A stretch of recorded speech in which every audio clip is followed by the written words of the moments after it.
Thank you, Council President Stoller. I appreciate the opportunity to be before this council tonight. I was unfortunately unable to be here at our last meeting doing an economic development visit that I needed to do. And we had the retirement of our council member, David George. And David George, I've known him since I was an intern at the town of Fishers. He served this community with distinction over the last 19 years, almost 2 decades worth of effort into our community. David's always been a gentleman. He's always been very civil. No matter what resident had an issue, he was always willing to listen and hear them out. David was an advocate for infrastructure in our community. And one of the things that I recall about David early on when we were contemplating the development of downtown Fishers, one of the things that he and I worked on was creating the path around down. Believe it or not, this, where we started was pretty modest. We started with the path around the municipal complex and an amphitheater. And we thought, well, maybe if we did that 10 to 15 years from now, someone might be interested in building something in downtown Fishers. So we might not have had our crystal ball exactly correct, but in those early days, having his support on the city council, at the time the town council, to go really try to create something unique here in our community has led to over $1 billion worth of investment, a walkable and vibrant downtown.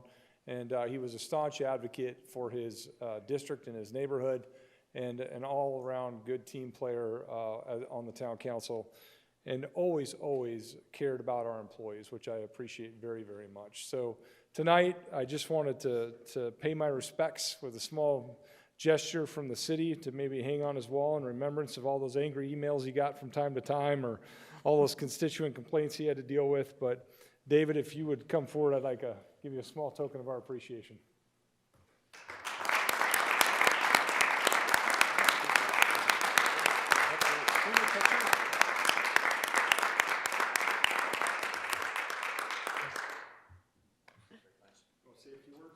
Yeah, it is 19, and it was actually a few more than that. I started thinking about this. They kind of go in the background, but I think it's closer to 25 because there were about 2 to 3 on the Plan Commission with, believe it or not, Vice President of the Plan Commission, Warren Harling. It was John Zerbo. Jenny, you probably remember that name. He was a gentleman that was there for years and years, and then when he retired, Warren moved up, and then before that, there were some zoning committees that I helped on, and Wes Bucher, another name that you'll remember. This is before Google. I still had a comb and hair and all that stuff. But before Google, he would always go on trips to Myrtle Beach and places like that. People would come in and he would advocate for the Speedway over here to have brick on the columns, or the Wendy's to have all brick, and we don't do that. And he would flip out his Google at the time, which is his pictures from his trip, and he would say, yeah, they do. And that's why you have brick on the Wendy's over there and some of those other things. So I appreciate the time. I was on the council, I think, 6 or 7 years before a new person came on. So Crystal, congratulations. People say, are you the newest one? You can say no. And David, you've always been a gentleman. We know each other 6 or 7 years, and appreciate working with you in the future. And I will just forward all those emails. I know where to reach you. So appreciate everybody's help, and I wish you all the best of luck. Thank you, David. Thank you, David. I had to swim out to the cargo container myself to get this. No, actually FedEx. But 19 years, building a city is one thing, but planning to protect it, those that serve it, and those that live in it. This is one small appreciation of our gratitude to you for that. Thank you very much.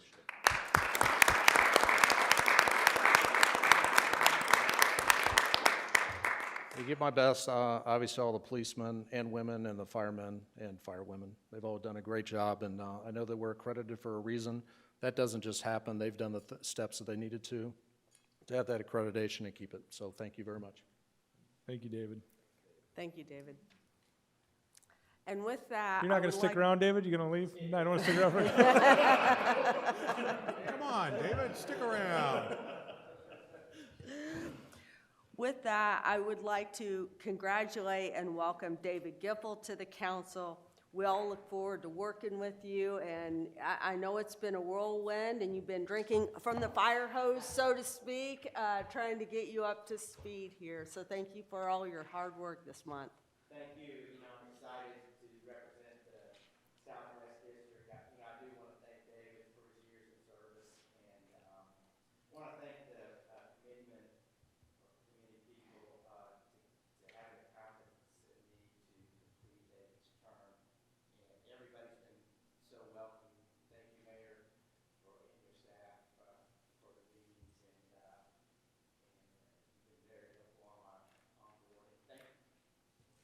Welcome.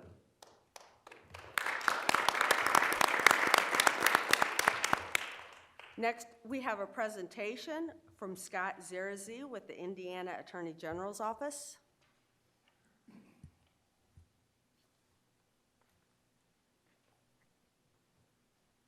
Thank you, Madam President. I appreciate that. My name is Scott Zerazi. I'm with the Office of the Attorney General, Todd Rokita.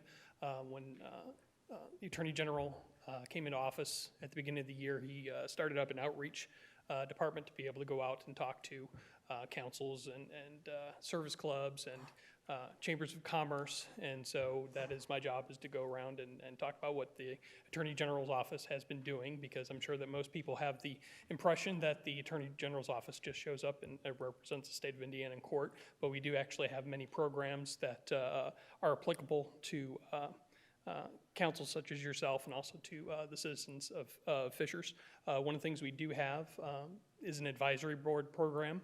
So when new laws are coming on, say in July, that you may have a question as to whether or not of how it applies to what is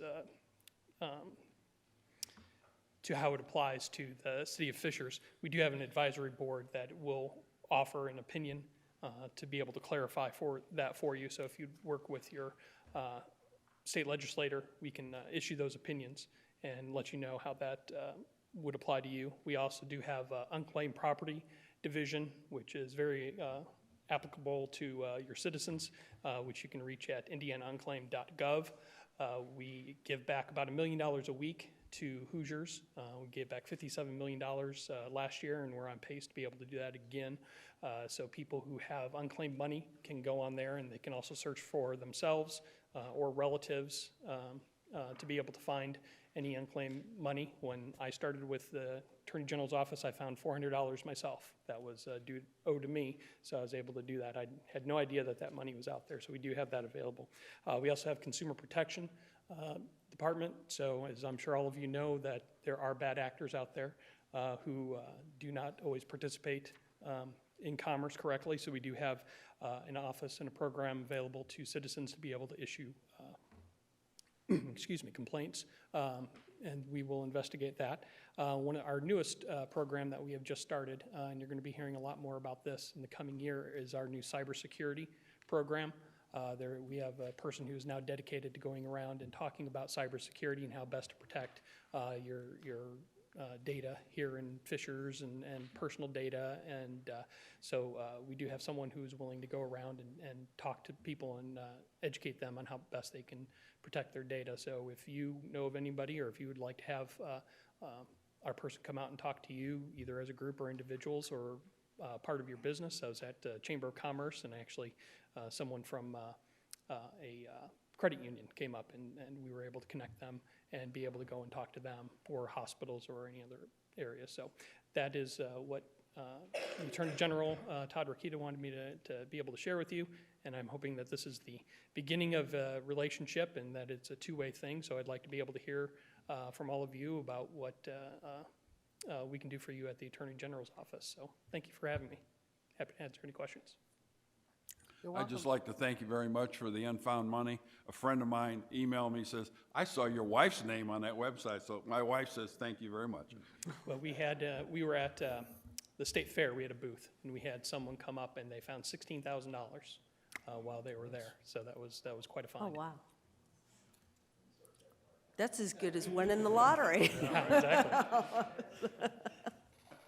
Who is the person for the cybersecurity? If someone wants, or an organization wants to hear that presentation, who's the contact? You can contact me. I'll leave my contact information with you, but the person who's going around that is Jillian Long Battle, and she is the one who is assigned to that program. Okay, thank you. Any other questions? Okay. Thank you for your presentation. Thank you. I'm moving on. I'm going to turn it over to Councilor Weingart to give the Finance Committee report next. Thank you, Selena. The Budget and Finance Committee met at 6 o'clock this evening to go over a few items. In particular, tonight, we recommend for approval item 11, 101121, to approve the general obligation bonds. Item R 111521A, appropriating the general obligation bonds. Item 15, 111521B regarding a refunding of bonds of 20D to 2021, and item 16111521A approving short-term loan financing for the 2022 fee loan. We also discussed some fees, where they're going to be going next year for certain areas in the city, and then we adjourned the meeting. That was it. Thank you, Councilor Weingart. Department reports. Our Health Director, Monica Heltz, provided the council with an update from the Health Department. That update can be found online and has been linked to our agenda. Of note, over 86% of our adult community 18 and up has received at least its first vaccination dose of the COVID vaccine. Moving on to an election of officer, as you all know, David George served as Vice President of the Council. With his departure, the Council needs to elect a Vice President for the remainder of the year. I'd like to open the floor for nominations. Move that John Weingart be Vice President. Do I have a second? Second. Motion by Pete, second by Cecilia. Any comments from the council? All those in favor of electing John Weingart for Vice President for the remainder of the year, say aye. Aye. Aye. Any opposed? John, I forgot to ask, do you accept the nomination? I guess that's a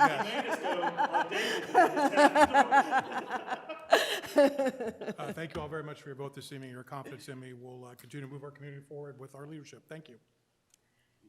Thank you.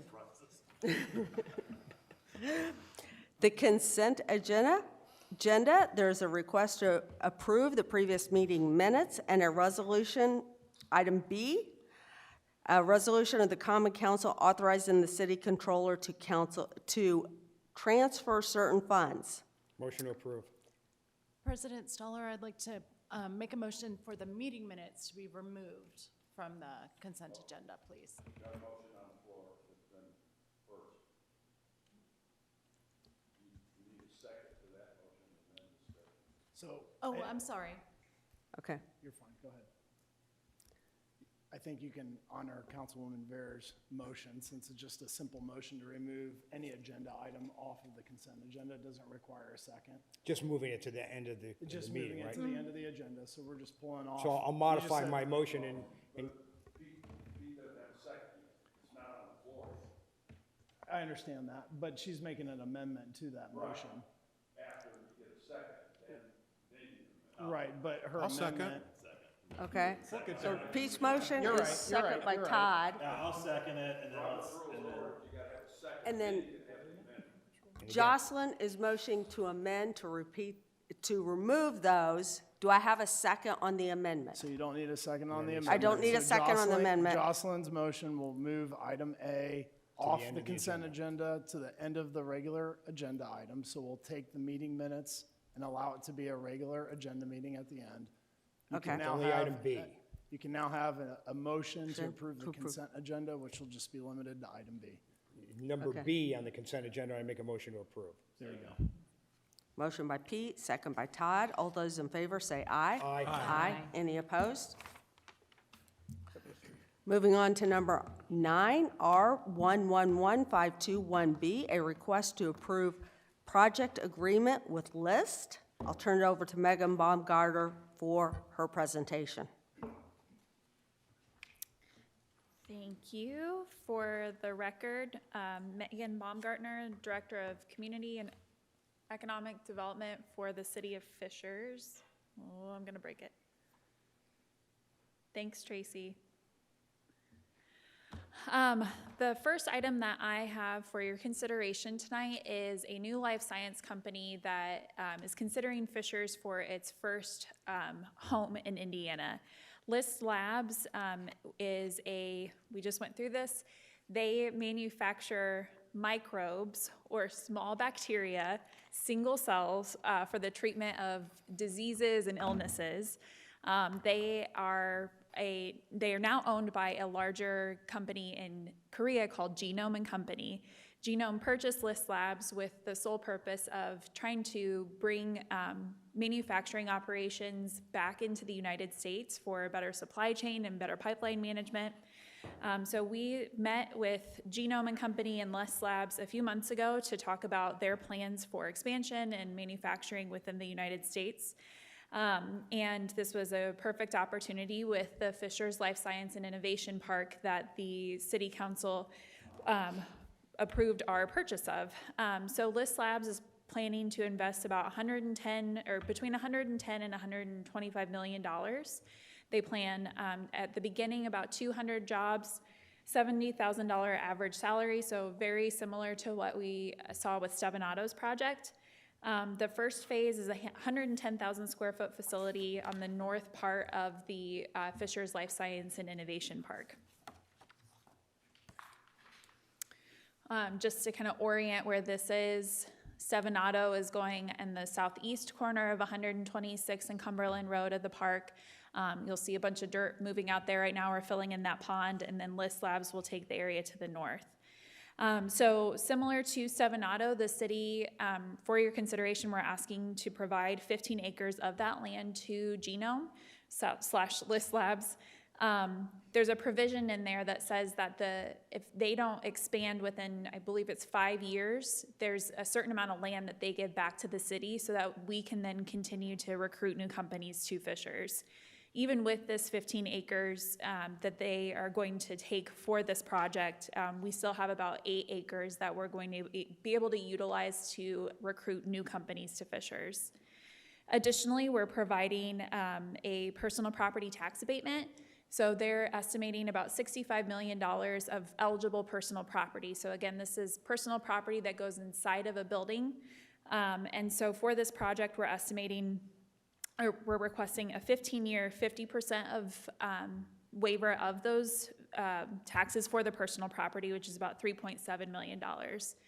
They do anticipate expanding within the next 4 to 5 years, so you'll also see a secondary provision within the agreement saying if they make a $20 million investment within one single year, they then get another rolling 15-year period for any sort of new eligible personal property. So this project, we're capping the full 15-year 50% for the first 5 years of eligible equipment, and then it'll roll if they hit that $20 million.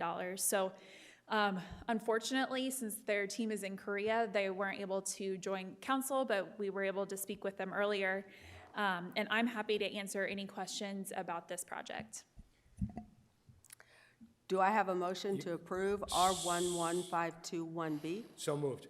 Quick comment on that, though. I want to absolutely give huge props to the mayor and Megan, your office as well, for the amount of investment that we've had here through the pandemic in a particular area, in this life science area, is monumental. And all the credit in the world goes to you and the staff, Scott, and everybody else really moving this thing forward. This is going to put a flag that the world's going to be able to see in Fishers, Indiana. Because I can't tell you what a big deal this really is, that you're actually taking manufacturing into Hamilton County.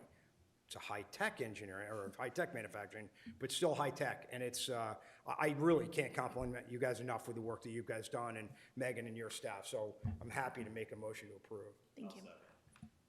Motion by Pete, second by Todd. I'll now open up for discussion. Any questions or comments from council members? Just want to echo what Pete just said. I mean, when I moved here in '89, there was like 6,000 people here. There was hardly anything. And we were sitting in a meeting, just talking with someone from South Korea, and just like, I never would have dreamed that would be something that we're talking about in Fishers, really. So kudos to the mayor, Megan, the entire city staff, the vision that's here, and I think the stuff that, from the town council, and as David left, I wish he would have stayed, because to see this part, just to be even here, because the decisions that were made that seemed maybe insignificant and would never lead to something like this, those little pieces along the way have built to something that we will be known in the world now, not just U.S., but in the world stage, and that's incredible. So kudos. I never would have dreamed, nobody here in Fishers at that time would ever have dreamed of anything like this to happen here. Thank you. Yeah, certainly, I'll just comment, great job by your team, Scott, Megan.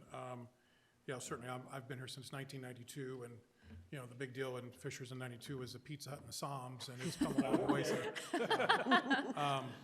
And with me having my business here in Fishers and being a part of this, I think this is going to create other opportunities for us as well. I mean, I think, you know, there's going to be a lot of synergies here. There's going to be a lot of word come out that, you know, we're pro-business, we're pro bringing tech companies and with Launch Fishers, and we can go on and all day long about all the things we're doing, and really pleased about this, so great job. Thank you. Megan, I have a quick question. The amount of investment and new corporations coming to our community has happened like one by one, very quickly, but one by one. Can you just share a little bit about the life science strategy for our community, and can we expect to see hopefully more growth in this industry? Yeah, absolutely.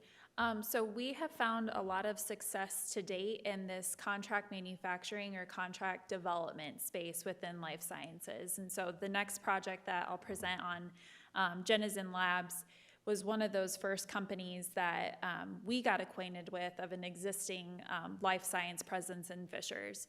What's been really interesting and kind of rewarding is this entrepreneurial spirit that we've also found these connections back to Launch Fishers with a lot of these life science companies. So Jenizen Labs, Dave and his team started in Launch Fishers. Scioto Biosciences, which is the company that introduced us to Genome and now List Bio, they started in Launch Fishers. So we have this deep root and a very like kindred entrepreneurial spirit with a lot of these companies. And I think what resonates with people is that the talent is here. So you look at existing companies that are in Fishers or Central Indiana. I should have brought it. If you kind of zoom out about 3 hours from Central Indiana, the amount of life science talent and companies and presence that here is pretty extraordinary. So talent, I'd say the cost as well. Cost of living for them to be able to recruit people here is pretty significant. The cost of doing business, this is a stable tax environment, both as a state and as a municipality. And then I also think that we're willing to sit down with people and kind of meet them where they are in terms of what their actual needs are, what sort of opportunities we can do for partnerships, and come up with solutions that work for them but are also responsible for our city. So I think broader in Central Indiana, the mayor had mentioned this in an interview in Inside Indiana Business, that Indiana is known as a manufacturing state, but there's also this strong life science state, and we're capitalizing right here, which selfishly, on bringing those two industries together. So I think it's a pretty astounding accomplishment of what we've done, and I'm hoping it doesn't stop. So what's on the horizon, we still have 8 acres that we'll try and continue to recruit companies for. And what's been really rewarding is the relationships that we've gotten from these companies. So they know that we'll come to the table and participate and help how we can, and that has led to more opportunities. So I think one thing that Jenizen taught us early on, and it's important for the city council to know this, most people, when they think about life sciences, they think about the person in the white lab coat that thinks they've created the next best drug. That is not actually where we're gaining a lot of success. We're gaining a lot of success in the infrastructure that supports drugs that have been discovered that then need to be manufactured and deployed. And so it's an entire service industry, not necessarily the innovation behind it. And what should provide you some degree of comfort in that is it de-risks some of this. So we're not doing economic development incentives on someone who claims that this next best drug is going to change the world. What we're doing is working with the industries that support those once they've been developed, once they've been identified, they need to be deployed. That strategy, I think, is a very successful strategy for us long term. And the market share that's out there, that's available, is enormous. And so I do think it's a very nuanced but a very important difference. And let's say us, Megan standing up there and saying, well, we met this guy who claims that 6 years from now he's going to cure whatever disease. That's not the companies that we're currently involved with.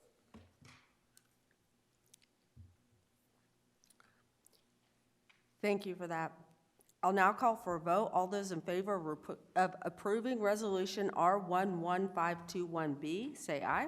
Aye. Any opposed?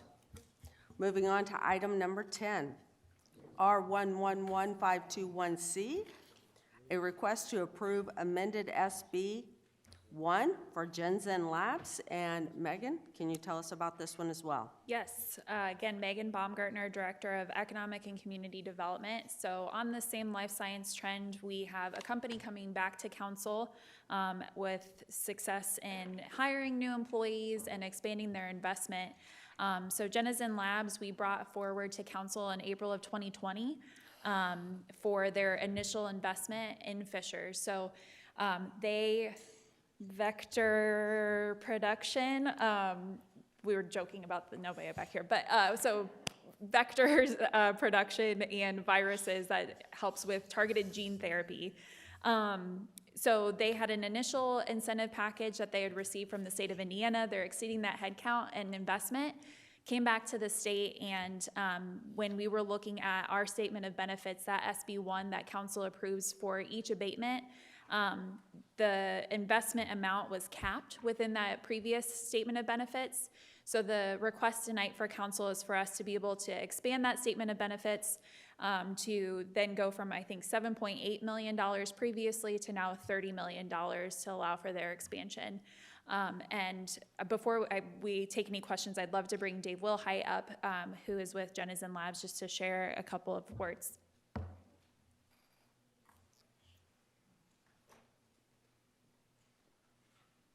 Thank you, Megan, and thank you, council and mayor and everyone. Again, I am Dave Wilhite, and I would just echo things that you guys have all said tonight. It's so exciting to be here in Fishers and seeing this industry grow.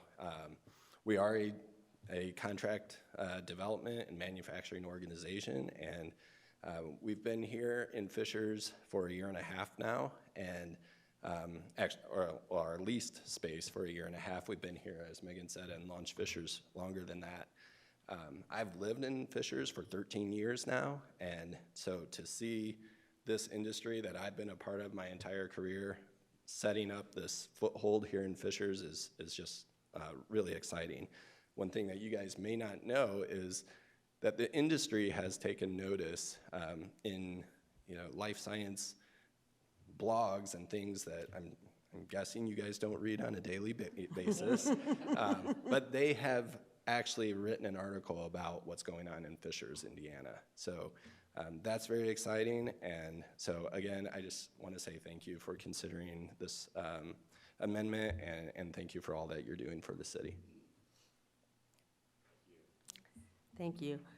Do I have a motion to approve R11521C? So moved. Motion by Pete. Do I have a second? I'll second.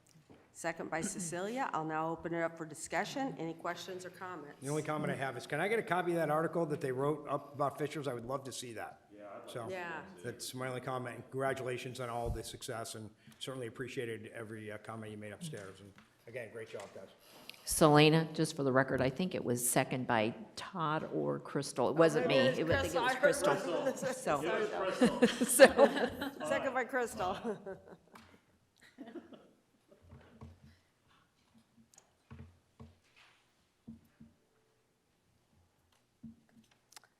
Okay, I'll now call for a vote. All those in favor of approving resolution R11521C, say aye. Aye. Any opposed? Moving on to item number 11, 101121, a request to approve the City of Fishers 2021 GO bonds. Thank you. For the record, Lisa Bradford, City Controller. The item before you is the second reading of our annual one-year general obligation bonds. As we discussed at last month's meeting, these funds traditionally go for road improvement projects, and also this year we're looking at some trail connectivity. So one of the things that we wanted to do was tell you a little bit about some of the planned projects.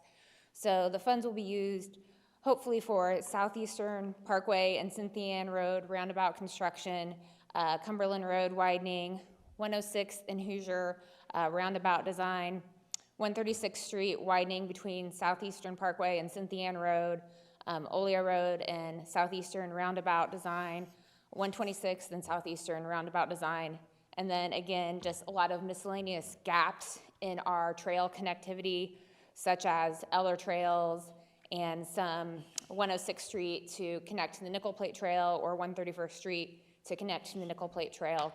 So those are just some planned projects with these funds.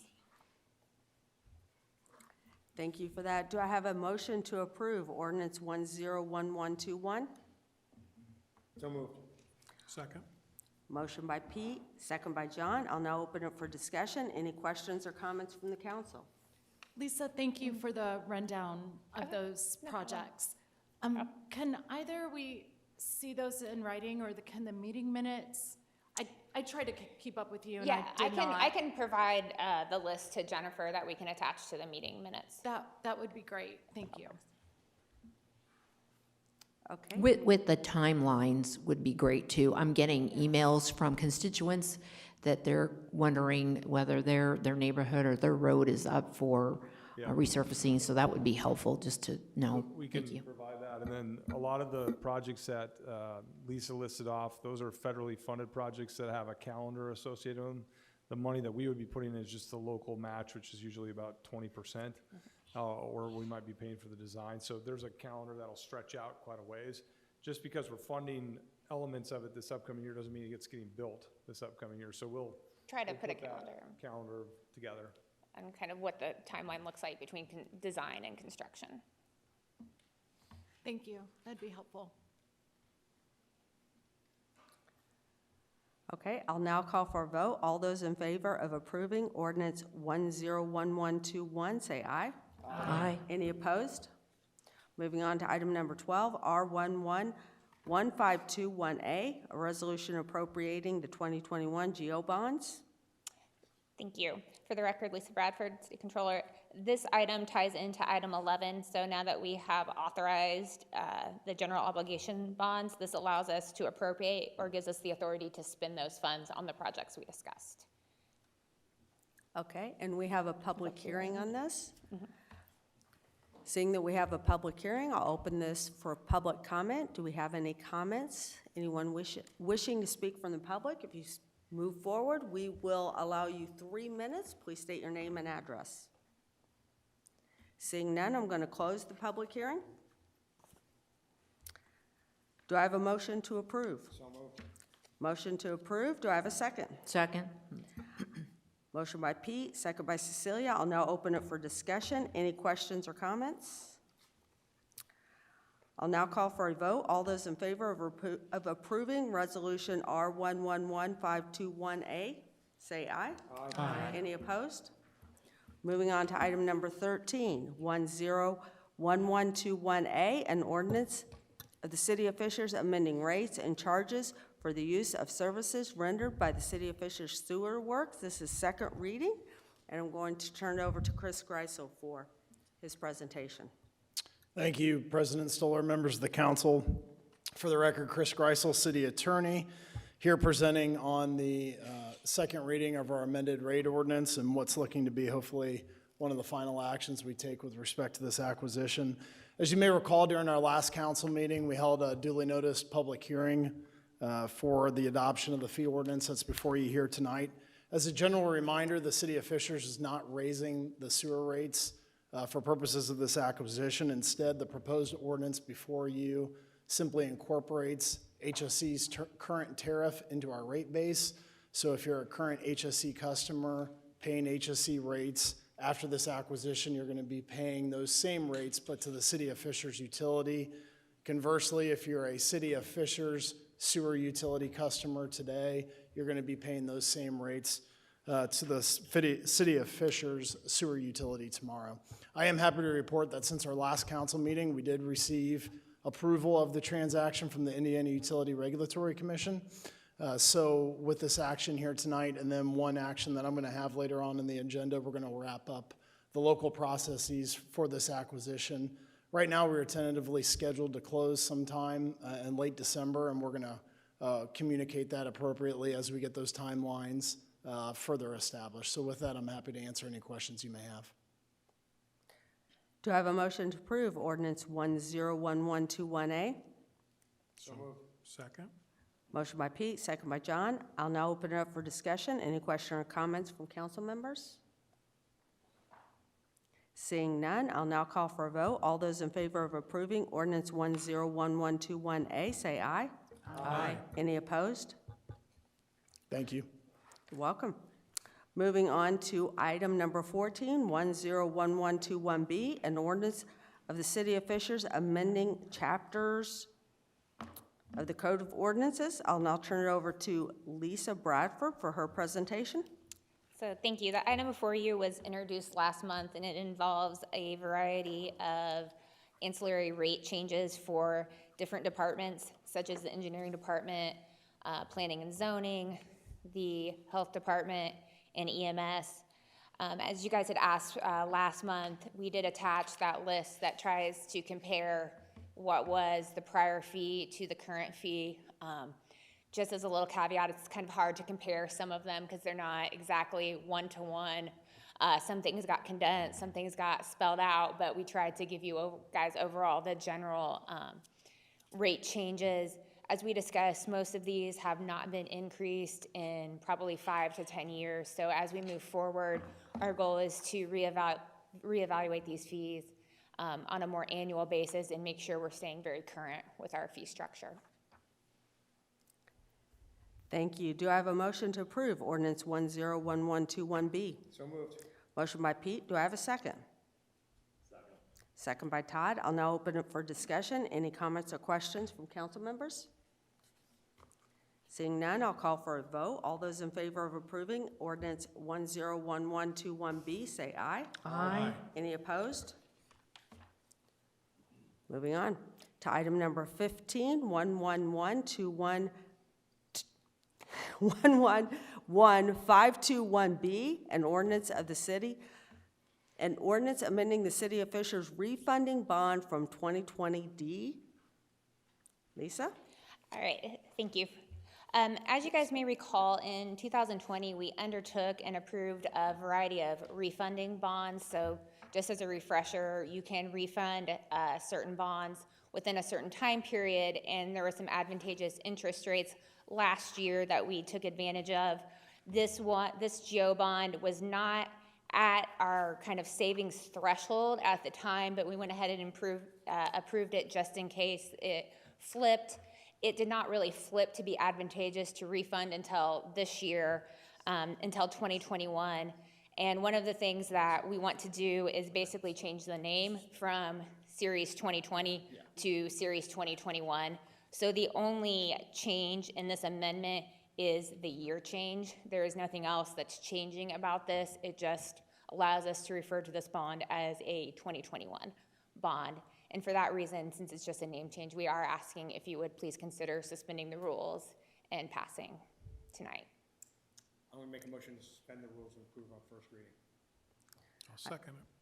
Motion by Pete, second by John. I'll now open it for discussion. Lisa, can you share with us the urgency? Right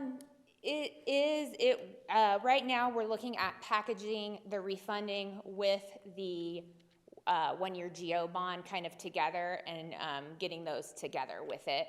So that's why we were looking to suspend the rules on that one, just to get it done within kind of the still advantageous interest rate market. Right, and then I would also suspect with all the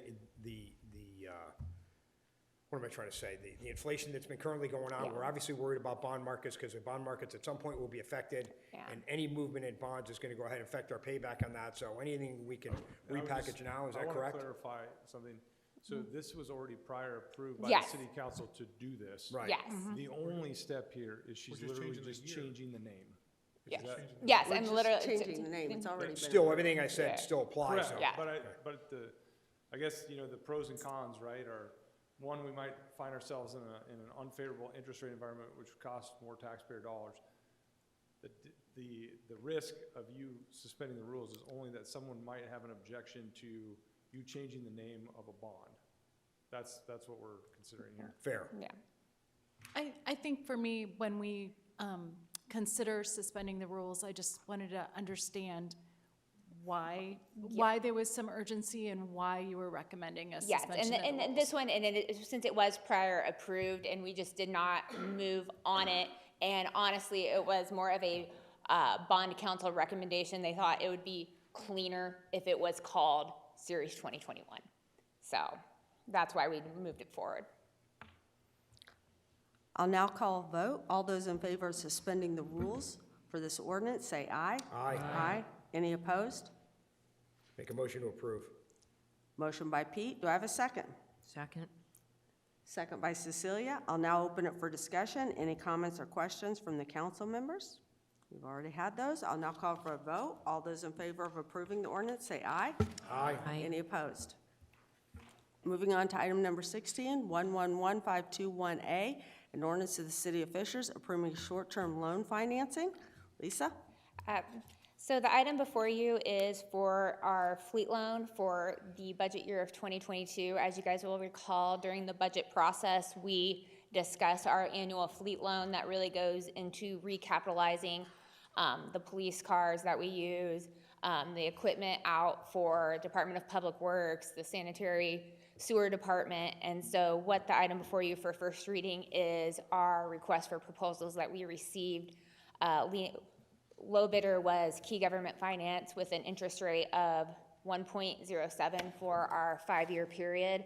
So we're recommending to move forward with them on this first reading and figuring out some details in their proposal as we move forward. Motion to approve. From first reading, rather. Thank you. We have a motion for first reading by Pete. Moving on to item number 17, R111521D, a resolution of the Common Council approving an interlocal agreement with the City of Noblesville. I'm going to turn it over to Chris Greisel. Thank you, President Stoller, members of the council. For the record, Chris Greisel, City Attorney. Hopefully, this is the last item of the HSC acquisition that I'll be before you on. So, as I've mentioned probably a number of times through previous agenda items, as part of this acquisition, the City of Fishers is acquiring the former CTA, or Certificate of Territorial Authority, from Hamilton Southeastern Utilities. That CTA is from a regulated utility, was given to it by the Indiana Utility Regulatory Commission. So that allowed Hamilton Southeastern Utilities to be the exclusive provider of sewer service in that area. As part of this acquisition, the City of Fishers is acquiring what is now called and will soon be terminated, the Fishers CTA. And the Fishers CTA comprises all of HSC's current sewer district here within the City of Fishers as we know it, but it also includes a small portion within the City of Noblesville. Those boundaries are approximately Oleo Road to Atlantic Road, I-69 to 146th Street. So in our agreement, we agreed to acquire that CTA from HSE, including that Noblesville portion. The Regulatory Commission has given its approval of the asset purchase agreement, so they understand what's going on with respect to Fishers serving in Noblesville. However, a city cannot exercise its municipal powers across the corporate boundaries of another municipality without entering into an interlocal cooperation agreement. So before you tonight is that interlocal cooperation agreement between the City of Fishers and the City of Noblesville. We've been working extensively with the City of Noblesville on this interlocal cooperation agreement. I would tell you that from our sewers perspective, for the last several years now, our utility has been prepared to treat the effluent in this area. In other words, we have entered into wholesale sewer agreements with HSC utilities prior to this acquisition in preparation to treat the effluent because there's some natural gravity that makes it easier for our utility to treat the flows from this area. But the acquisition certainly expedited the conversation and the process of taking over in wholesale. So now we're not in a position to just do the wholesale sewer treatment, but through the acquisition and agreement with Noblesville, we're going to be providing collection service and treatment service to this area of Noblesville. These residents in this jurisdiction of Noblesville are former HSC residents, and therefore they are HSC customers, excuse me, and therefore they will be charged the same rates as HSC customers are charged, consistent with our sewer rate and ordinance. So happy to answer any questions based on that. Is the effluent now going to Noblesville or coming to us? It's not existing right now. There's no sewer infrastructure in the there's- ground. oh, It's there's all no undeveloped. It's all undeveloped property north of I-69 Oh, okay. for the most part. So really, Chris, from my understanding, it's really just your requirement, because we're acquiring this, you're just putting all the pieces in place so that we can continue to have that under our service area rather than HSE service area. So really, I look at this as a kind of a belt and suspenders, following state statute. It's really nothing more than that. Yes, and additionally, we need Noblesville's permission to go provide sewer service in their city. Because that's how you do municipal to municipal through an interlocal agreement, like you said. That's correct. So I'll make a motion to approve. I have a motion. Do I have a second? Second by Todd. I'll now open it for discussion. Any other questions or comments from council members? Seeing none, I'll now call for a vote. All those in favor of approving Resolution R11521D, say aye. Aye. Any opposed? Moving on to... Thank you. Thank you, Chris. You've worked very hard on this crap.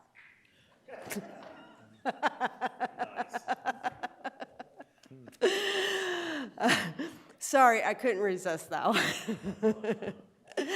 Item number 18, 111521E, an ordinance amending Chapter 156 of the City of Fishers Code. I'm now going to turn it over to Jason Taylor for his presentation.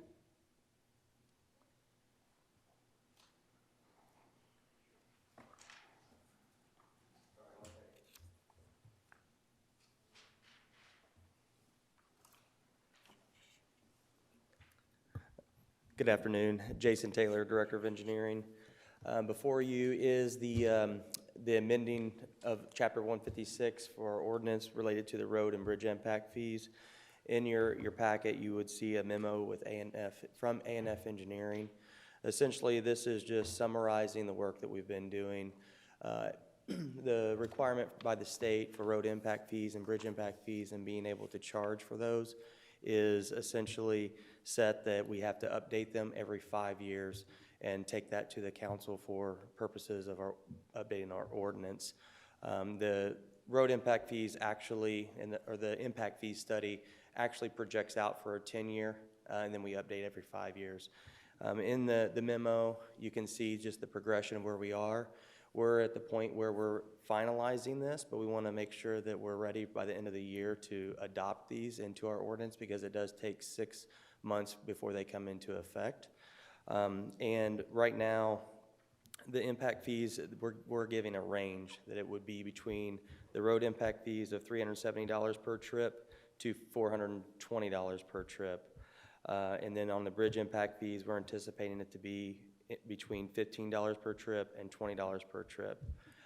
And essentially, the reason that we're at this point where we're trying to finalize it is with conversations with our legal team. Last year with COVID, our time period to be able to do the traffic counts, we missed an entire year to update those counts and then update our fees earlier in this year. Because with the traffic reduction, we weren't getting a true representation of the traffic counts, and with the schools being learning remotely, that impacted it even further. So we've had a very tight window to be able to gather all of the traffic counts, starting in August is whenever they've done this, and then they're finalizing it by the time that we would actually have this at the final reading of December for adoption. I'd be happy to answer any questions. Okay. Do I have a motion to give ordinance? First reading. Thank you. Motion by Pete. This ordinance will now go to Planning Commission for public hearing. Item number 19, 101121D, consideration of a text amendment to the Kincaid Pub. I'll now turn it over to Megan for her presentation.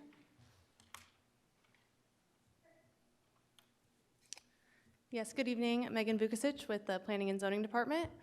So the item before you is for approval of a PUD ordinance for a new proposed development called Highline at Delaware Park.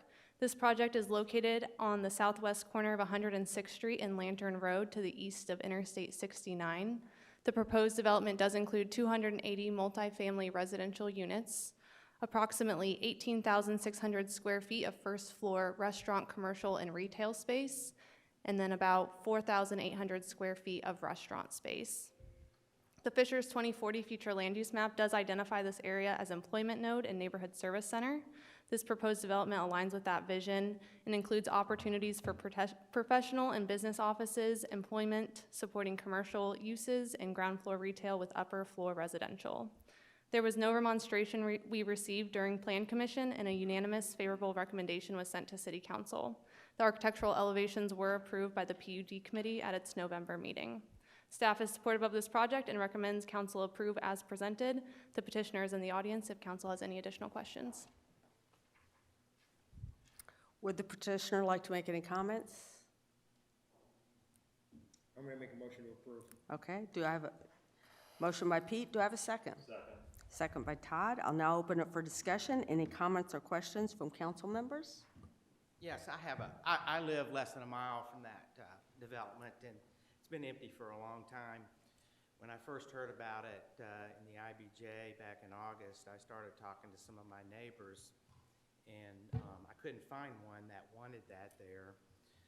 You know, I kind of view that land as something that's valuable for something maybe like the life science companies, and it was a promise to us to be developed in that. So, you know, once I was elected to the council, I decided, in fairness to Scott, and Envoy, that I would walk the other neighborhoods and get their opinions.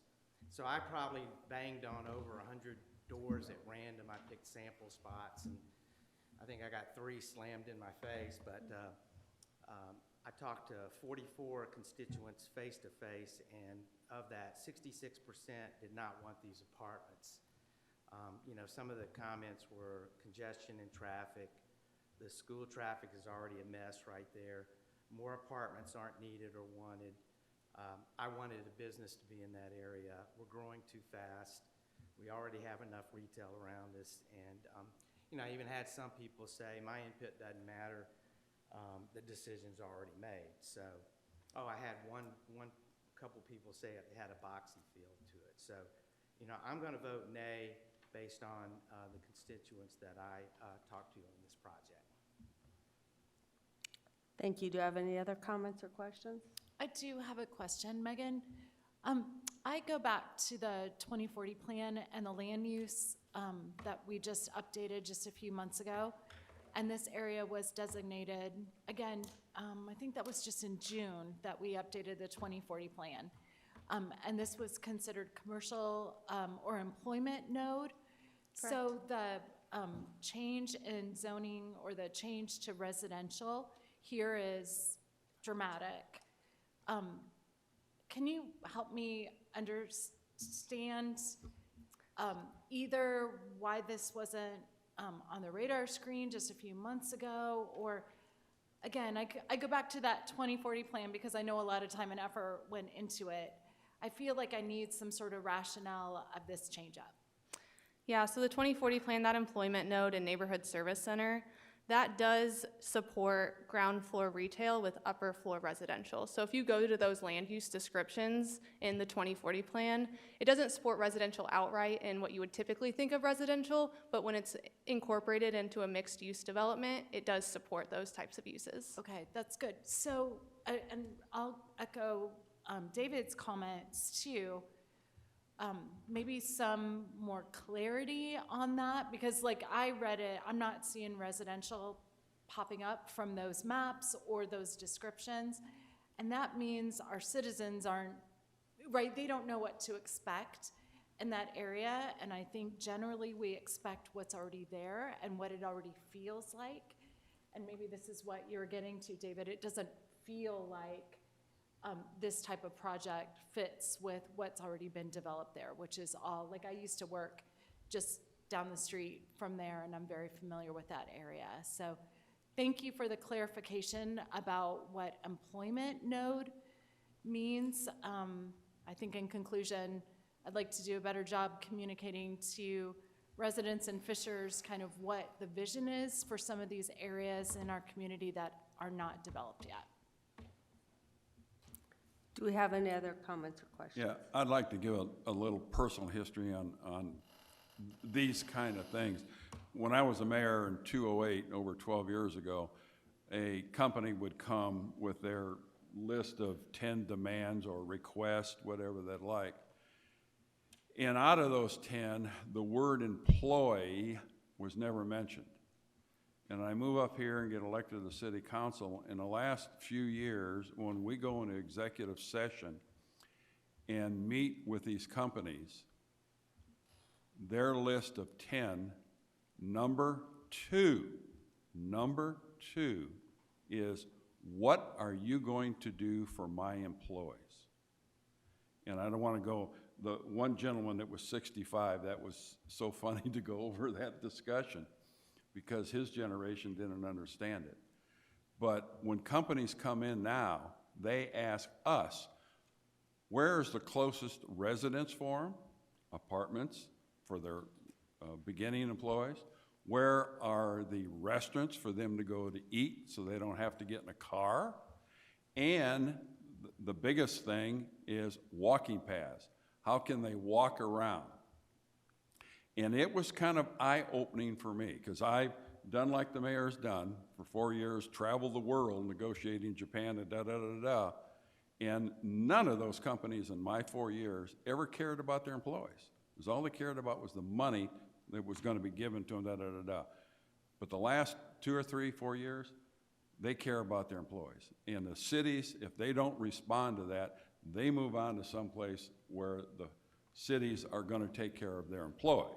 So just a personal note of dealing like the mayor has done for years with economic development. I've been there, done that. Thank you. Echo what Brad's saying. You know, when I first heard about this potential, at first I thought it was just apartments, and the last few that I have seen have either voted no or, you know, kind of pushed back on the fact that I don't want apartments just for apartment's sake.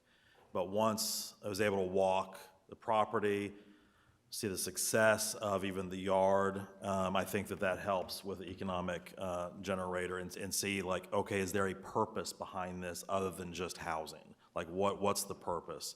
And I do feel like the purpose here is really an economic engine for the businesses in the community.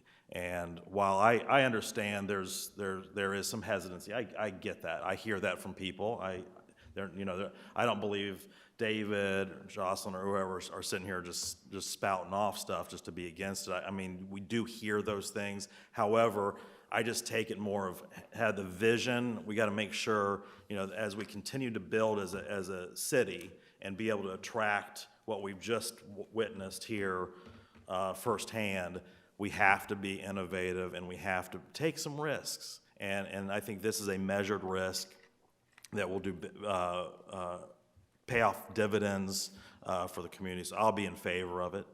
Thank you. I do want to make another comment.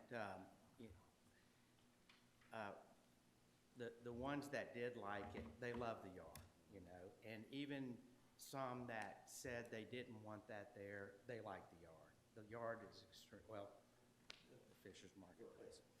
But I do want to point out that in Delaware Township, we already have like 36% of all the households are apartments. So I don't know, how many more do we want to have in this Delaware Township Park?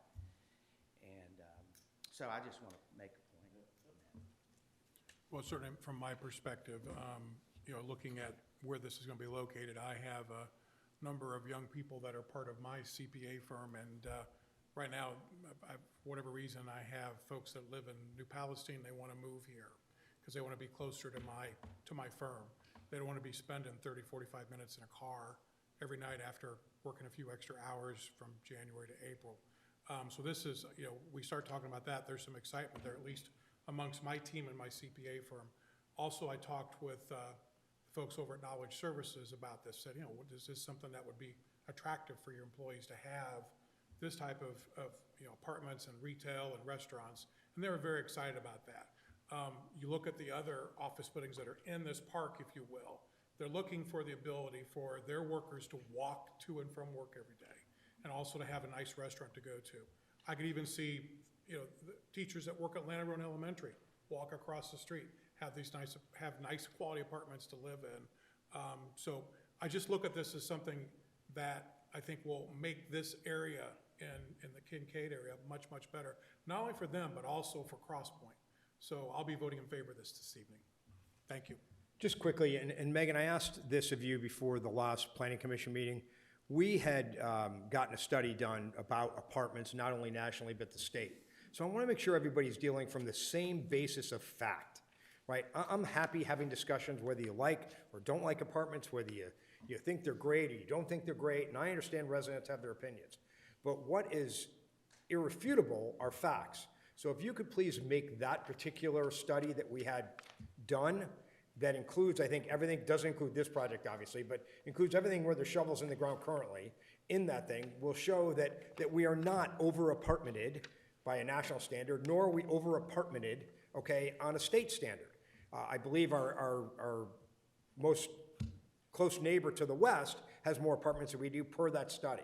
So we have to make sure that we're talking from a basis of fact. If you don't like apartments, I'm okay with that, I get it. But let's deal with the facts as we know them. So if you could please distribute that amongst all council members, just so they have a copy of it, so they can talk from the basis of where that was, I think that'll help. It helped out planning commission tremendously, because I gave it to those people who had the same questions. Once they read through that whole thing, they get a basis of fact. So that would be a great thing to pass around. Thank you. Yep, we'll do that. And just for everyone else's information, that was a study that was done a couple years ago by our department. So that's on our public website currently, but I'll distribute that to you all just so you have it for reference. If I recall, the only city that had less apartments than us was Westfield. That's my recollection. Could be wrong. I think, well, yeah, county. Well, there'll be an updated, the housing committee that you guys commissioned in the study, that's ongoing right now, and you should have some very relevant data coming up in the near future for both the committee and for the council to look at. Can I make one last comment? And this is just a side note, but I think it's important to mention. As we generate new employment, new jobs here in our community, every single high-paying job also brings with it several, I believe it's 3 to 5 hospitality industry jobs to serve the new people coming to our community. So I do want to make a note too that as we talk about expansion of retail and restaurant, and we're not also bringing up the infrastructure of supporting that industry, the hospitality or tourism industry, things are at a breaking point already. So I know that's not the agenda item today, but these are very much related, and in order for projects like this to be successful, we need to take a bigger view. Okay, I'll now call for a vote for all those in favor of approving ordinance 101121D. Say aye. Aye. Any opposed? Nay. Jennifer, did you get that? The 2 nays? Okay, thank you. Motion carries. Moving on to item number 20, 101121G, consideration of a text amendment to the UDO to establish the Nickel Plate Trail overlay. Yes, thank you. This is for final reading of the proposed Nickel Plate Trail overlay. So this would allow single-family properties along the trail to make improvements that would meet their preferences and needs. And so what this overlay would include is allowing these residents an additional 500 square foot of accessory structure floor area, allowing their lot coverage and pervious surface to maximum percentage to be 50%, and then to allow 8-foot tall fence. Really a 6-foot tall is what's allowed today, but this would allow 2 additional feet for an architectural feature, as shown in this image with a pergola. Here are some examples of backyard improvements that have been completed by residents along the trail to date. So these are improvements that they utilize the current screening grant to install fences. We also offer a nickel plate trail connection, and then some residents have opted out of installing a gate or landscaping and have proposed pergolas or other improvements to their yard. So I just wanted to highlight really what's been done today. This is allowed under the current zoning ordinance, and this overlay really just expands what these residents would be allowed to do on their property. So we're just trying to allow some flexibility. Each site is a little bit different, has its own constraints, and so this overlay just expands what they're allowed to do. This did go to Plan Commission in November, and a unanimous favorable recommendation was sent to City Council, and staff does recommend that you approve as presented tonight. Okay, do I have a motion to approve ordinance 101121G? Motion by Todd, second by Pete. I'll now open it up for discussion. Are there any questions or comments from council members?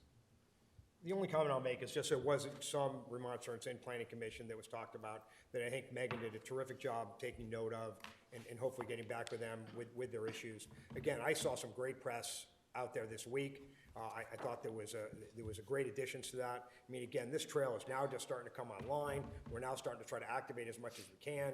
What I talked about in planning commission then was, you can't do it all at once because we don't have unlimited funding, right? And we're trying to continue to leverage as many federal dollars and state dollars as we can in that trail so we don't have to use all of our taxpayer dollars to go ahead and do that. I don't know that it went anywhere with a couple of those folks, but I think I did make mention of that. And again, this is just the start of what's going to go on in this trail. I think it's going to be a tremendous amenity. And again, I did love the good press, and I appreciate Megan taking the questions from those remonstrators at Planning Commission. Well, and I want to thank the Department of Public Works for stepping up. You see that trail connection there. One of the things we've decided to do is make all trail connections to homeowners standardized so that when you go down the trail, you're not going to have a hodgepodge of different connection points, and DPW will install all of those. And so I think that's going to be popular, and I think long-term for people when they're on the trail will make a big difference versus people putting their own kind of homemade step up to the trail. We want to make sure that everything's uniform, so I think it'll look great. Okay. I'll now call for a vote. All those in favor of approving ordinance 101121G, say aye. Aye. Aye. Any opposed? Motion carries. Moving on to item number 21, 101121H, consideration of a text amendment to various sections of the UDO. Megan? So again, this item is for final reading tonight. So the proposed changes to the UDO include prohibiting commercial signs within the I-69 overlay. The commercial sign would be defined as a sign whose display area is sold or leased. We're also proposing to create standards for projecting signs that would be permitted in lieu of wall signs. So we've seen projecting signs become more popular amongst businesses, and so just want to allow that flexibility. And then we'll also be updating the UDO sign standards to ensure the city is in compliance with all state and federal statutes. This also went to Plan Commission in November. A public hearing was held. No comments were received by the public, and a favorable recommendation was sent to City Council. Staff does recommend you approve as presented. Do I have a motion to approve? So moved. Motion by Pete. Do I have a second? Second by John. I'll now open it for discussion. Any comments or questions? I'll now call for a vote. All those in favor of approving ordinance 101121H, say aye. Aye. Any opposed? Moving on to item number 22, 101121E, consideration of a rezone of 24 acres from PUDC to PUDR. I'm going to turn over to Megan again. Yeah, so this item is for first reading tonight. This is for a new proposed PUD ordinance called the cottages. Formerly, you saw this on council last month as Bel Canto. So this is located on the northeast corner of 136th and Cynthian Road. It's for a multifamily development with a maximum of 292 units. The petitioner can speak more on the site design, but I believe there's about 8 units per building shown in this concept plan. The underlying zoning is the M2 multifamily district. They are proposing a PUD to allow the proposed use, the multifamily use, as well as deviations from the underlying development standards. The existing zoning today falls within the Britton Falls PUD and allows for C1 and C2 commercial uses. So here's the location map just to zoom out and show you more of this area. So as was shown in the petitioner's packet, this is a growing area for fishers and is expected to continue progressing in the coming years. There's been significant residential development with subdivisions like Britton Falls, Hunters Run, Silverton, Turnberry, and Piper Glen, as well as investments in public amenities with the new fire station, recently, and improvements to Cynthian Park and Southeastern Elementary. The future land use map identifies this area as neighborhood commercial. It was identified as such to ensure that there are areas reserved for supportive services for the surrounding residents. I'll also note that connectivity in this area is a priority to ensure that the residents in this area are connected to these future services. With the future land use map, there's a greenway proposed along Thorpe Creek, and it's really to ensure that there's potential to connect the existing properties with future development around this intersection. Staff does intend to take a closer look at this area to identify the best use for the property. As a part of that research, we'd like to get some feedback from the property owners to better understand the wants and needs of the community. We very much appreciate the efforts that have been made thus far to obtain resident feedback, and we do plan to continue this conversation by holding a public input session with the property owners in the surrounding area. For these reasons, staff is not supportive of this development moving forward at this time. We do ask that if council holds first reading tonight, that you provide feedback on the proposed development before it goes to Plan Commission, and I will turn it over to the petitioner for a presentation for their development.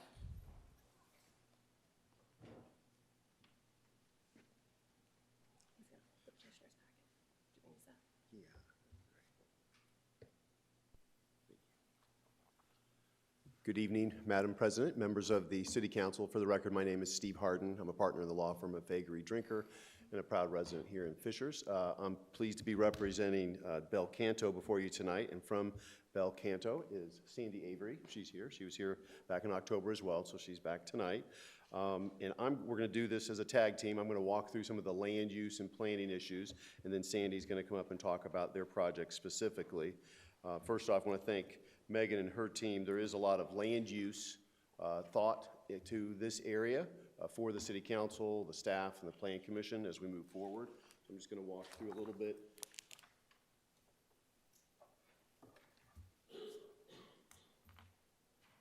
So as Megan mentioned, this is 24 acres at the southeast corner of 136th and Cynthia Ann Road.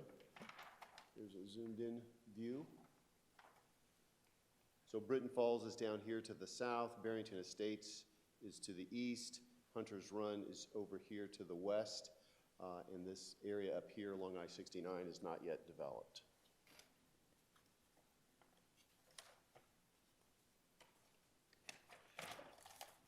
The current zoning you saw in your packet for this area, there's about 150 acres of commercially zoned land in this quadrant. Up here in this area in green is zoned for office. It's about 82 acres. The 24 acres we've already talked about is zoned for commercial development. And then this blue, about another 30 acres here at Creekside Shops is also zoned for commercial development. And then about 14 acres on the southwest corner is also zoned for commercial development. And then the rest of this to the north, up against the highway currently, most of all that is zoned for residential, single-family residential. So one of the things that we thought would be helpful as we think about, as a community, what is the appropriate development and land use planning for this area. We have about 60 acres currently zoned and planned for commercial development on that southeast corner. And so someone might say, well, what's 60 acres? I have no idea what 50 acres is, let alone 60. So one of the things we did was we looked at something that everybody's probably familiar with at 116th and Oleo. Here's the four corners of 116th and Oleo. That's about 60 acres of commercial development. So then if you think about the amount, and that's the Kroger Supercenter, the Walgreens, the CVS, the BW3s, and a whole bunch of other different retail development in there. So that 60 acres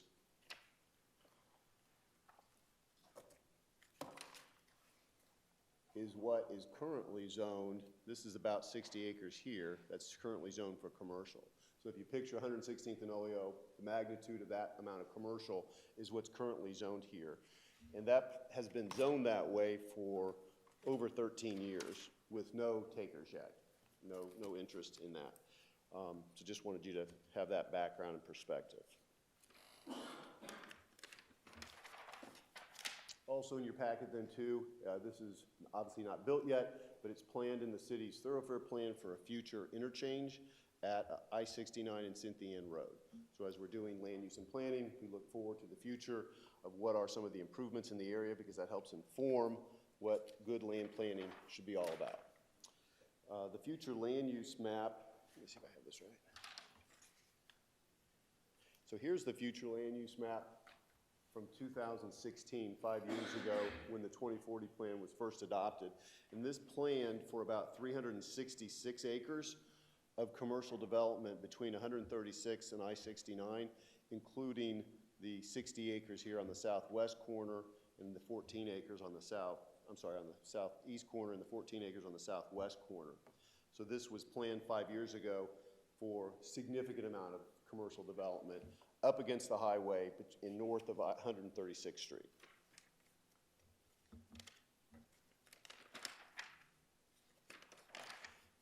And then earlier this year, the comprehensive plan was updated, and that 366 acres went away, and we then kept in the 72 acres, the 60 acres on the southeast corner and about the 14 acres or so here on the southwest corner.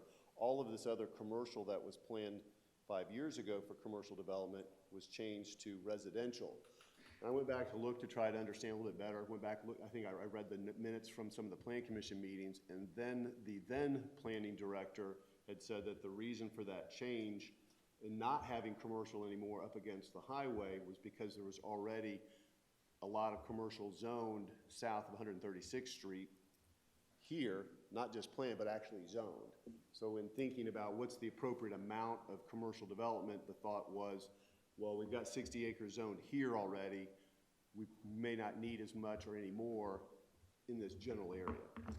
So that was understandable because the property was already zoned, but what it left was it didn't include at that point the feedback from both the market and the property owners that own the land, and some of the developers were starting to look at the property to see what makes the most sense from a land use perspective.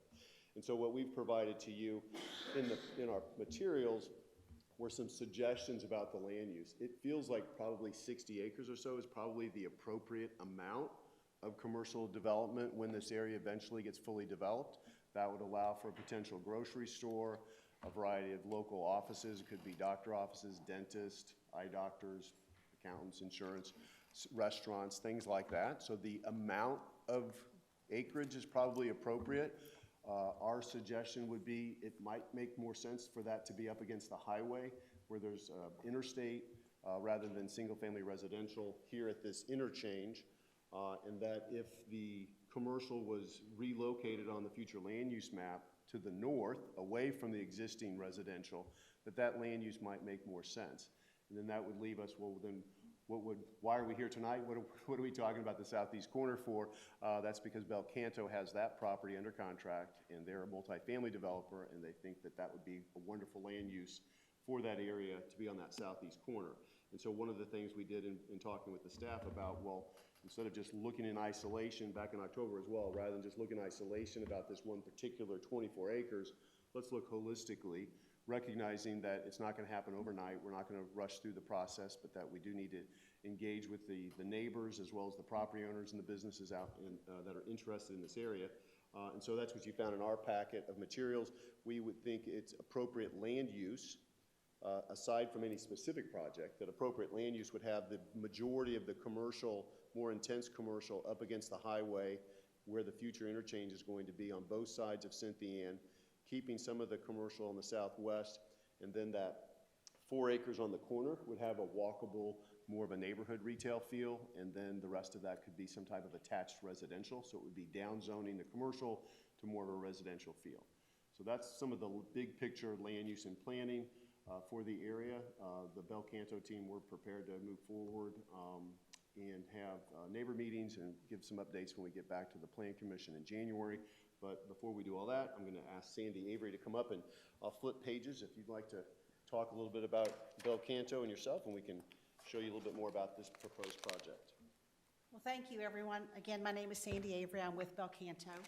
I flew in from Baton Rouge, Louisiana, and so I thank you for ordering a little bit of snow for me because I don't see it very often. So it's kind of nice to fly in and get to see something a little special. We have been working with all of you, and I told you from day one that we would be a good neighbor. We want to be a good neighbor.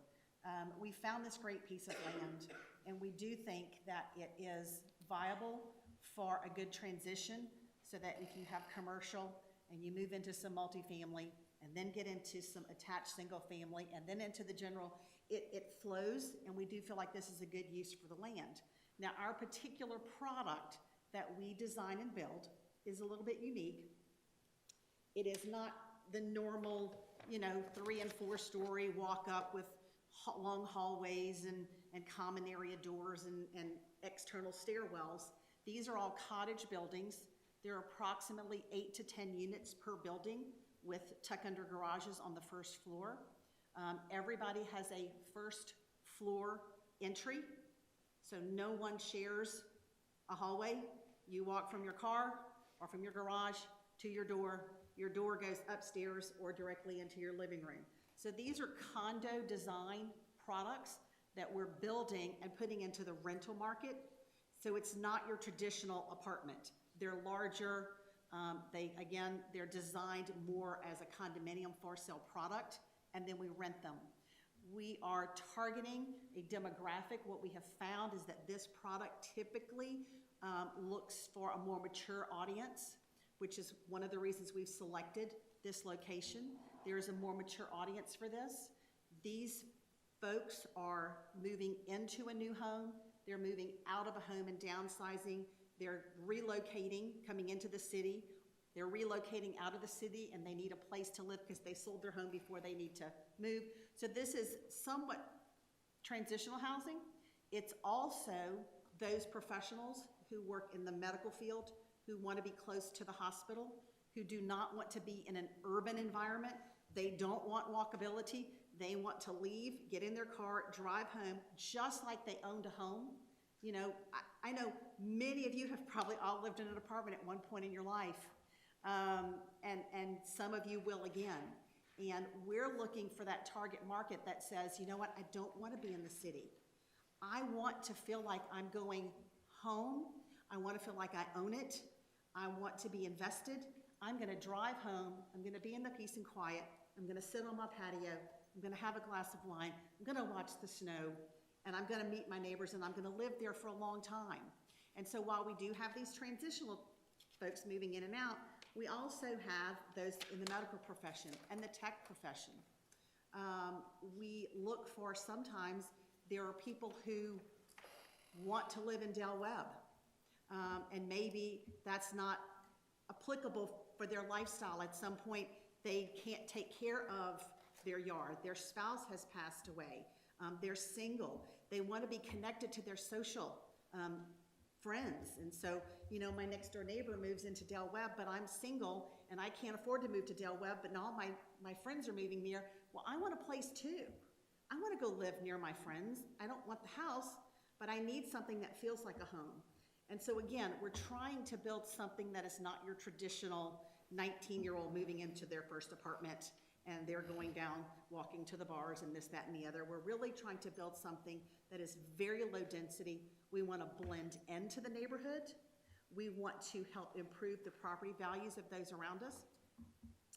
We've been listening to everything that you've told us. We have heard from you that you want us to zhuzh up the architecture, so we've zhuzhed up the architecture. We've added some special garage doors because somewhere along the line I heard we wanted to zhuzh up the garage doors. We have talked to the neighbors to our south who want to build attached and detached single family, because we heard that, hey, if you could get us some more single family, that would be great. So we're getting some more single family. We're hearing what you're saying. We're talking to some retailers on the north corner. We're talking to some grocery store folks who need the rooftops. We'd love to come into that neighborhood, Sandy, but we need more rooftops. And if you can get some apartments and get the single family guys to build, we might could build a grocery store for you. So we're hearing what you're saying, and we're trying to adapt and change what our design is to meet your needs as a community. Again, we want to be good neighbors. We do build a high-end product, and what I will tell you, the one thing that makes us unique, that only about 20% of the apartment developers in the United States do, and that is that we are a legacy builder. Most of your apartment builders, and when you have apartment teams coming before you, you can ask them, are you a merchant builder? Are you going to sell this deal in 3 years? Because those apartment developers that come in with the intent to build and sell cut corners. We're going to own it for 20 years. It's going to go into the Leonard Family Trust. I I get to manage it for 20 years. I'm the one who's going to get the call at 2 o'clock in the morning if something goes wrong. So I am going to make sure that it is designed correctly. We do extensive research. I know which toilet to install that gets the least amount of callbacks because I don't want to get the call at 2 o'clock in the morning that says my toilet has overflowed. So again, we want to build a good product. We want to blend into the community. We want to increase property values. We want to be good neighbors. We want to have conversations, and we want to build a good product. And so, Steve, with that, I will turn it back over to you. And again, I thank you all for your time. It's been a great opportunity to get to come up here and meet and talk with you. And I look forward to coming and meeting and talking with you and continuing this dialogue. And I look forward to being a good neighbor. And I really hope this is the right spot and that we can come in and do something really great together. Thank you, Sandy. Thank you very much. We're happy to answer any questions you have, or if you have any homework for us as we go from here to the Plan Commission, we'd be happy to take that as well. Thank you very much. Open it up for discussion and questions from the council members. Do we have any comments or questions? Seeing none, I will close the discussion. And do I have a motion to give motion for first reading? It will now go to Plan Commission. Seeing that there's no unfinished business or new business? We do. Oh, we do. Sorry, Wait a second, we have, sorry. Consent agenda. So we now have to go back and to approve the meeting minutes from our last meeting. So I will entertain a motion to approve the meeting minutes. She pulled them. I think she's probably got a comment or two. I was going to do the motion in the second. Make the motion to approve. Do I have a second? Second. I have a second. I'll now open it up for comments and questions. I asked for the minutes to be pulled out of the consent agenda and be evaluated individually. I thought that the meeting minutes from the October meeting were incomplete and required additional detail. There were several instances where the minutes stated something like council members made comments, but there's no description of the nature of those comments. And that's really, usually our minutes have that detail to them. So that is why I had them pulled, and I just thought those, that the nature of those comments could be added, especially in regard to when we had conversations at the last meeting about next steps, which many were fulfilled tonight. But again, I just think it would be wise to have that documented. So is it true, or is it not true that every one of these council meetings is recorded? Are you asking me? I'm asking a question. Yeah, I think we try to live stream and record these Okay, meetings. so everyone's recorded. So can a member of the public go back and watch a recording of what we're doing here and hear from the exact person who made the comment what was made? They can. Okay, so again, Jocelyn, I have a lack of understanding as to if we're recording everything, both video and audio, why it has to be, ultimate detail for the clerk to make all those things on this level when you have a recording of the entire event that you can go back and watch. Well, So we're not- you lost me there. Okay, if I may, I am not requesting a transcript of our conversations. That's too much. But our meeting minutes should have a summary of the nature of the comments made and, most importantly, what was resolved or what was concluded as next steps. I believe asking a citizen to sit through an hour-and-a-half video to discern what they could read in 10 seconds is really a lot to ask. I think it's reasonable, and most importantly, our meeting minutes have always had this. So I'm flagging this because these meeting minutes, this time for the October meeting, were very different and very incomplete. And again, I guess I need to go back and look at those meeting minutes, but again, I will go back I will tell you that I go back through various council meetings from cities to towns to counties, and I completely fast forward through stuff to find out what I want to listen to. I can fast forward through any of that and get the exact detail. I will not go to a written transcript to learn what goes on in a public meeting when I have a video, audio broadcast of that meeting. So I think we're being very compliant with that. And again, I'm not talking about compliance. It's just transparency and Again, helping our transparency, I residents. continue to hear this from you, Jocelyn. We're not running a campaign here. Okay, that I want to make sure of. You went ahead and you're saying you run for Senate, run for Senate. Run on transparency, which is the announcement you made. We are more than transparent every single week here. So this needs to stop. This grandstanding stuff needs to stop with me. Okay, I don't want to tolerate it. It wastes our time. There is a video and a recording of this stuff going on each and every week we do a meeting. Every time. So this has got to end with you calling out, we're not transparent. Okay, the one thing I can tell you that this city does better than virtually any city that I interact with is their transparency. And I find that ultimately disgraceful that you continue to say that we are not transparent. And I'm not going to tolerate it. And I'm going to call you out each and every time you do it now. Because you want to run for Senate? Go run for Senate on your time. Don't take my time to waste time in these events to do this. Period. My motion stands. Well, I think before that, we have a motion from Councilwoman Vare, probably to amend the minutes. I Is would that like, fair? my motion is to amend the minutes simply to address the 6 areas of the meeting minutes that simply stated council members made comments, and simply include a few sentences of the nature of those comments so that they're in the public record and so that we're doing a service for our residents so that they can see that record of the proceedings that happened here last month. That's it. That's not too much to ask. Justin, let me ask you a question so I understand. Let's go back to the discussion tonight on the apartments. All of us had, okay, what should be in that? Besides, we discussed it. Well, my point is in the October meeting minutes. No, I'm talking about tonight. You're talking about putting in detail of our discussion.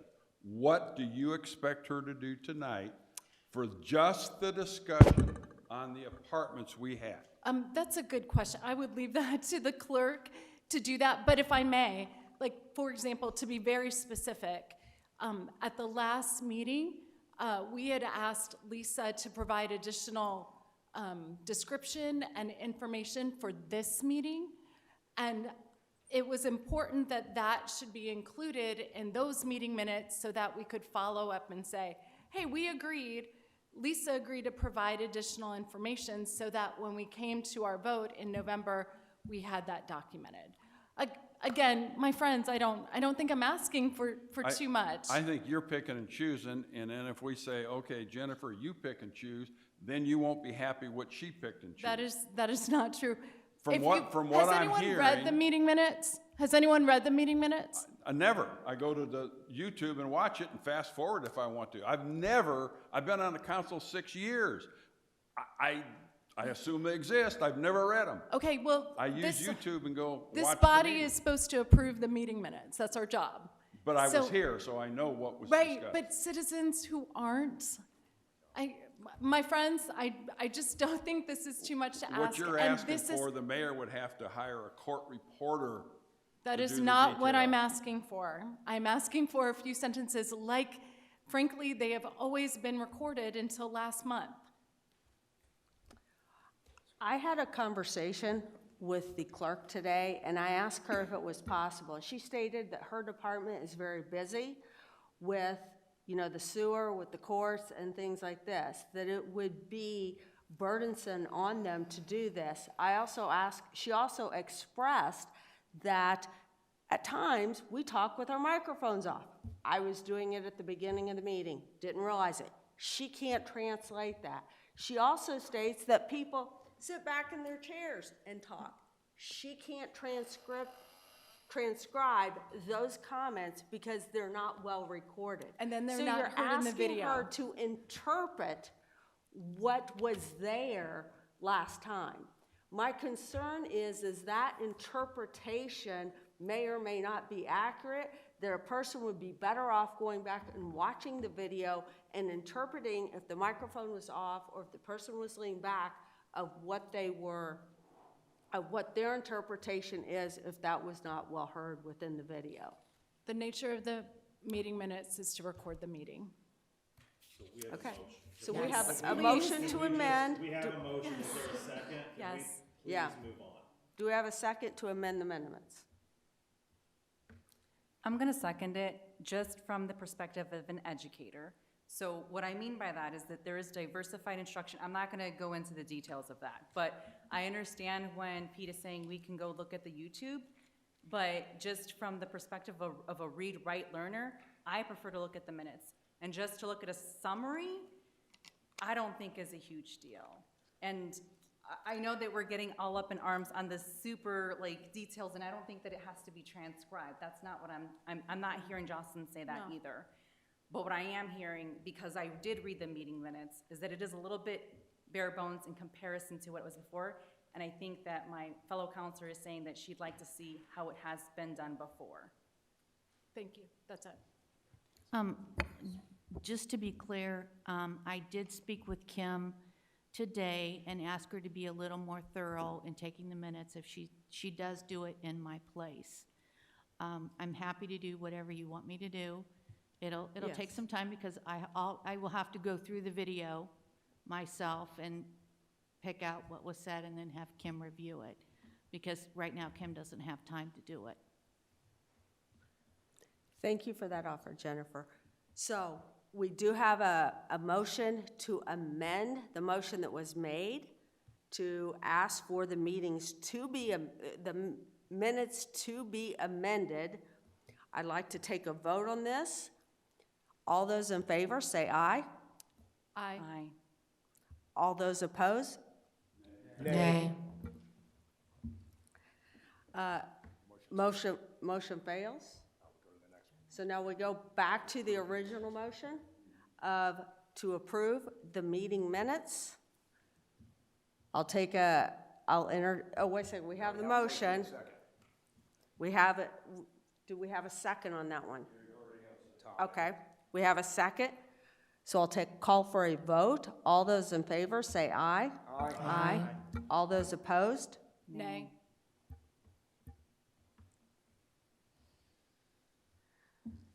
Okay, now that we are finished with unfinished and new business, we'll move on to community comment. I'm now going to open the community comment. Anyone with comments, please come forward and state your name, address, and you will have 3 minutes to speak. Doug Allman, Fishers. I wasn't really prepared to speak tonight, but I'm 35-year resident, and I didn't know about your last item, the rezone up there at 136th Street. I would not be in favor of that, but I'll discuss that later. One of the things I want you to consider is I'm watching school board meetings all the time. I watch other meetings. I watch Westfield. I watch you guys if I'm not attending. And with the recent development and approval such as possibly 292 more units, and then watching school board meetings, they're really not in tune as to the development that's going on and the impact that development is being made. I've tried to, for example, we bought 20 acres sometime back, the township did, and I think they need that back for an elementary school. And I've tried to get in front of it. It's impossible to get in front of that school board on subject matters that you want to talk about. And I've tried to work through some school board members to make them aware of this, and their board just doesn't seem to be, they're just not focused on that and future growth. And so as you consider these developments and as the school continues to function and serve our area, I really think there needs to be some conversation about potential future growth, potential land use, because I don't believe they're attuned to it. And I think that's going to create problems. And that's one of the reasons why it would be 292 units and the impact of that area. I live just south of there. And then with road use, I mean, you've approved some spending of monies for roundabouts at Cynthia and Southeastern. I still believe the 126th Street needs to go through. I know up there on 136th Street, if you put that there, the traffic will either funnel in off of 136th Street, and I still, with the residents that, the development that is taking place, you know, there's gonna be a lot of traffic, and with the schools, the Hidge, the elementary school, I think this all really needs to be considered as we move forward. And, you know, to Mr. Harden's point, just because it hasn't happened, doesn't mean it's gonna happen. There's gonna be calls for things we're gonna need. Don't spend all your marbles now on things that you're gonna need in the future. And so I would really employ you as the council and the mayor to communicate with the schools because they're not watching, and make that known to them so that we have buildings for kids to attend and we plan for that growth. Thank you.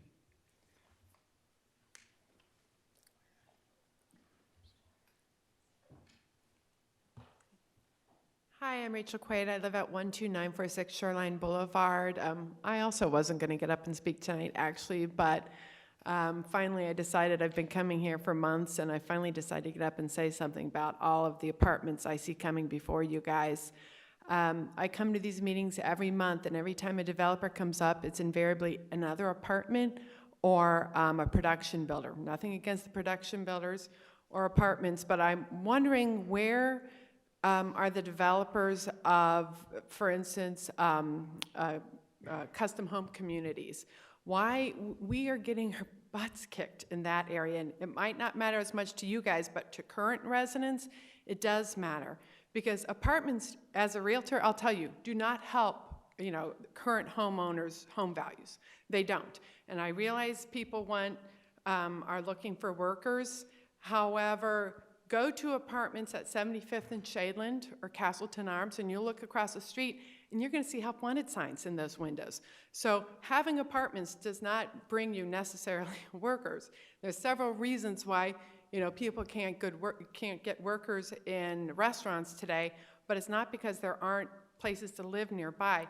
And also, kind of to David's point, he mentioned that about a third of Delaware Township is apartments. I'm in a group that we called this a list of 16 apartment complexes this summer. We got them from the trustee's office, the 16 most affordable apartment complexes. 14 of the 16 had vacancies in the next 30 days. So there's a bit of a fallacy that there's this huge need for apartments in Fishers, in my opinion. And I kind of feel like I wish you guys would look out as much for current residents and what they want versus looking out for, you know, business owners and potential, you know, people who live in Fishers. So anyway, that's my piece. Thanks so much. Thank you. Anyone else wishing to speak? Seeing none, I will close the community comment. And do I have a second? Second. We are adjourned.